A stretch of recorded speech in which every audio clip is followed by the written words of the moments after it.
اشرح لي صدری ویسر لی امری واحلل عقدۃ من لسانی یفقہوا قولی واجعل لی وزیرا من اہلی۔ اچھا، قرآن کی جو بلاغت اس پر ایک بہت باریک میں آپ کو چیز دکھانے لگا ہوں، جس سے آپ کو اندازہ ہوگا قرآن کی بلاغت کس گہرائی میں جا کر ناقابل شکست ہے، اتنی مضبوط ہے قرآن کے اندر سیاق و سباق میں بات کرنا۔ یہ سورہ ہود ہے، آیت نمبر 28۔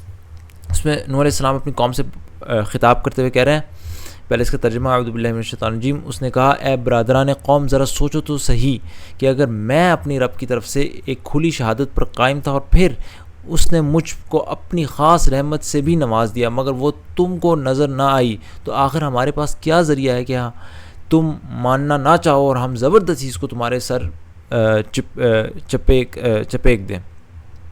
اچھا، اس کے علاوہ جو دوسری آیت ہے جس سے میں کمپیئر کرنے لگا وہ آیت نمبر 63 ہے سورہ ہود کی۔ اس میں حضرت صالح اپنی قوم سے بات کرتے ہوئے کہتے ہیں، صالح نے کہا، اے برادران قوم، تم نے کچھ اس بات پر بھی غور کیا کہ اگر میں اپنے رب کی طرف سے ایک صاف شہادت رکھتا تھا اور پھر اس نے اپنی رحمت سے بھی مجھ کو نواز دیا، تو اس کے بعد اللہ کی پکڑ سے مجھے کون بچائے گا؟ اور اگر میں نے اس کی نافرمانی کروں گا، تم میرے کس کام آ سکتے ہو؟ اچھا، آگے آیت چلتی ہے۔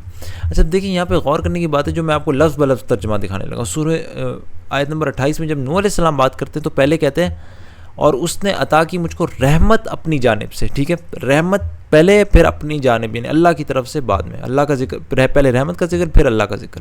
جبکہ صالح علیہ السلام کی جب بات آتی ہے تو وہاں پہ آیت نمبر 63 میں کہتے ہیں اپنی طرف سے، یعنی اللہ کی طرف سے رحمت، یہاں پہ الٹ ہوگی ترتیب۔ دیکھیں اتنی چھوٹی باریک چیز دکھانا، لیکن اس میں بھی قرآن نے پرفیکشن دکھا دی، اس میں بھی بلاغت کے طور پر کوئی غلطی نہیں کی۔ اب کیوں یہاں پہ اللہ سبحانہ و تعالیٰ نے آیت نمبر 63 میں اپنی طرف سے اللہ اپنے آپ کو پہلے ذکر کیا پھر رحمت، جبکہ آیت نمبر 28 میں پہلے رحمت پھر اپنی طرف سے؟ کیونکہ آپ دیکھیں اس کا سیاق و سباق آیت کے اندر دیکھ لیں، یہاں پہ پہلی رحمت کا ذکر ہے۔ کیوں؟ کیونکہ یہاں پہ ذکر ہی رحمت کا ہو رہا ہے، اور اس نے اپنی طرف سے رحمت عطا کی تو وہ چھپائی گئی ہے تم پر، تو کیا میں الزام کیا ہم لازم کر دیں تم پر اس کو؟ تو آگے بات چل رہی ہے کہ تم سے وہ چھپائی گئی، یعنی کہ گویا یہ ایک اللہ کی واضح نشانی بھی رحمت ہوتی ہیں، تو اسی کے بارے میں آگے بات چل رہی ہے، اللہ کے بارے میں نہیں۔ لیکن آیت نمبر 63 میں بات چل رہی ہے رحمت تو کون مدد کرے گا میری؟ اللہ سے، یعنی کہ اب آگے دیکھیں آیت نمبر 63 میں سیاق و سباق کیا؟ اللہ سبحانہ و تعالیٰ، تو مجھے اس کے بعد اللہ کی پکڑ سے مجھے کون بچائے گا؟ تو اللہ کے بارے میں بات ہو رہی ہے، لہٰذا اللہ کا پہلے ذکر ہے، یہ ایک بات ہو گئی۔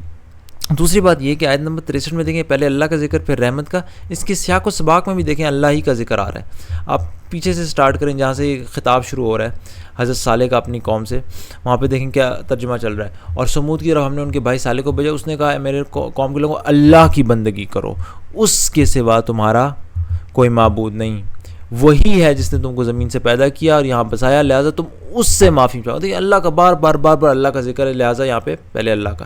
جبکہ حضرت ہود علیہ السلام کی کہانی میں آپ پہلے جائیں تو ایک دفعہ ہی شاید اللہ کا ذکر آیا کہ اللہ کے سوا کسی کی بندگی نہ کرو، آگے ایسا اللہ کا کوئی ذکر ہی نہیں، آپ دیکھ لیں۔ تو لہٰذا سیاق و سباق بڑا ضروری ہے، لہٰذا میں نے آپ کو دکھایا اتنی باریکی کہ رحمت اس کی جانب سے اور اس کی جانب سے رحمت، اتنا باریک فرق ہے، نہیں کوئی سوچ بھی نہیں سکتا تھا۔ قرآن ہم سادہ سا تلاوت کرتے رہتے ہیں، حفاظ بھی سوچتے ہوں گے یہ کیا ادھر الٹ پلٹ کیوں ہو رہا ہے؟ دیکھیں اسی الٹ پلٹ میں تو سارا معجزہ چھپا ہوا تھا، بات سیاق و سباق کے عین مطابق ہو رہی ہے، کہیں غلطی نہیں۔ سبحان اللہ، اللہ تعالیٰ ہمیں قرآن میں یقین کی حد تک ایمان عطا فرمائے۔ سبحان اللہم و بحمدک، اشہد ان لا الہ الا انت، استغفرک و اتوب الیک۔